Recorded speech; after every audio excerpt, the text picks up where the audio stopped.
अच्छा, कभी सोचा है कि हमारे दिल के अंदर अगर एक दरवाजा मतलब एक वाल्व थोड़ा सा जैम हो जाए तो क्या होगा? सुनने में छोटी बात लगती है ना? लेकिन आज हम जिस कंडीशन की बात करने वाले हैं, ट्राइकास्पिड स्टेनोसिस, उसमें ठीक यही होता है। दिल का एक बहुत जरूरी वाल्व संकरा हो जाता है और खून का रास्ता रोक देता है। तो ये ट्राइकास्पिड स्टेनोसिस आखिर है क्या भला? देखिए, इसे याद रखने का एक बहुत ही आसान तरीका है।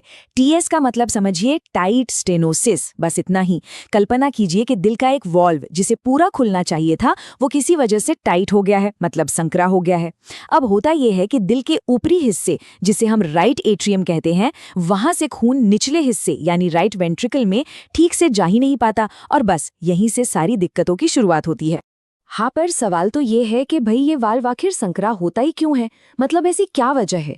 चलिए, सबसे पहले इन्हीं कारणों को समझते हैं जो इस वाल्व पर इतना दबाव डाल देते हैं। देखिए, इसका जो सबसे बड़ा और सबसे आम कारण है, वो है रूमेटिक हार्ट डिजीज। ये अक्सर बचपन में हुए गले के इन्फेक्शन का नतीजा होता है, जिसका अगर सही इलाज ना हुआ हो। इसके अलावा कुछ मामलों में ये दिक्कत जन्म से ही होती है, और हाँ, कुछ रेयर बीमारियां जैसे कि कार्सिनोइड सिंड्रोम या फिर दिल का कोई इन्फेक्शन भी इसकी वजह बन सकता है। इसे याद रखने के लिए एक छोटा सा निमोनिक है, RCIE, मतलब रूमेटिक कॉन्जेनिटल कार्सिनोइड और इन्फेक्शन। लेकिन बात सिर्फ एक वॉल्व के संकरे होने तक ही नहीं रुकती।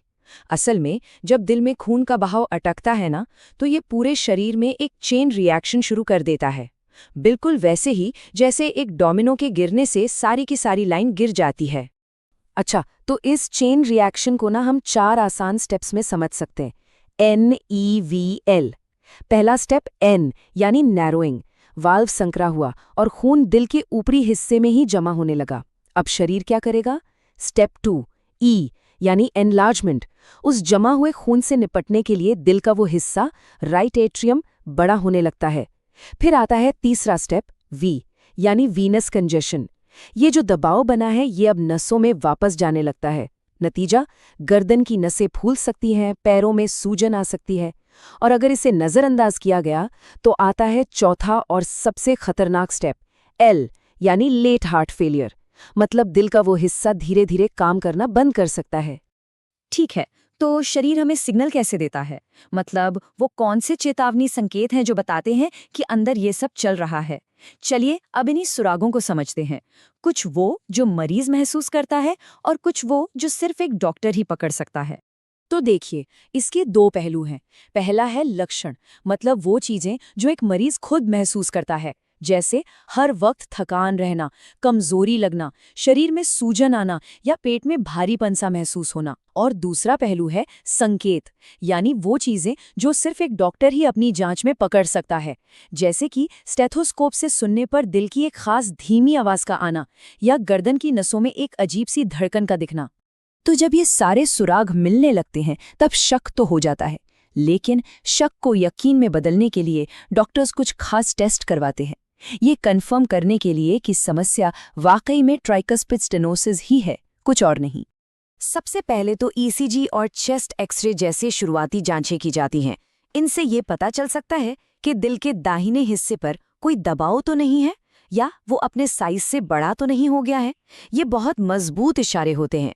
लेकिन असली कहानी पता करने के लिए एक और बहुत जरूरी टेस्ट करना पड़ता है। तो वो कौन सा टेस्ट है? वो है इकोकार्डियोग्राफी। ये एक तरह से दिल का अल्ट्रासाउंड है, और यही वो टेस्ट है जो सारी तस्वीर साफ कर देता है। इससे डॉक्टर्स उस संकरे वाल्व को बिल्कुल साफ साफ देख पाते हैं और समस्या की जड़ तक पहुंच जाते हैं। कह सकते हैं कि यही सबसे पक्का सबूत है। यहाँ तक तो बात हुई समस्या की, लेकिन अब अच्छी खबर ये है कि इसका इलाज और मैनेजमेंट दोनों ही मुमकिन है। तो चलिए अब देखते हैं कि रिकवरी की राह पर आगे बढ़ने के लिए क्या-क्या रास्ते मौजूद हैं। मोटे तौर पर इलाज के 2 मुख्य तरीके हैं। अगर मामला हल्का या मध्यम है तो मेडिकल मैनेजमेंट से काम चल जाता है। इसमें क्या होता है? शरीर से फालतू पानी निकालने की दवाएं दी जाती हैं, नमक खाने पर पाबंदी लगती है और खून को पतला रखने की दवाएं दी जाती हैं। लेकिन अगर मामला गंभीर हो तो फिर सर्जिकल मैनेजमेंट की जरूरत पड़ती है। इसमें या तो एक बलून की मदद से वाल्व को खोला जाता है, या फिर जरूरत पड़ने पर उस वाल्व को पूरी तरह से बदल ही दिया जाता है। और ये इलाज इतना ज़रूरी क्यों है? क्योंकि इसका सीधा मकसद है गंभीर कॉम्प्लिकेशन से बचना। कौन सी कॉम्प्लिकेशंस? जैसे कि दिल के दाहिने हिस्से का फेल हो जाना या दिल की धड़कन का पूरी तरह से बिगड़ जाना, और सबसे खतरनाक खून के थक्के बनना, जो आगे जाकर स्ट्रोक का खतरा पैदा कर सकते हैं। तो इलाज इन सब से बचाने के लिए है। तो अंत में एक बहुत बड़ा सवाल हमारे सामने आता है। हम जानते हैं कि इस बीमारी का सबसे बड़ा कारण रूमेटिक फीवर है। तो क्या इसका मतलब ये है कि अगर हम रूमेटिक फीवर का जल्दी और सही इलाज कर लें, तो क्या ट्राइकास्पिड स्टेनोसिस जैसी बड़ी बीमारी को हम इतिहास बना सकते हैं? ये एक ऐसा सवाल है जो हमें दिल की बीमारियों से लड़ाई के भविष्य के बारे में सोचने पर मजबूर कर देता है।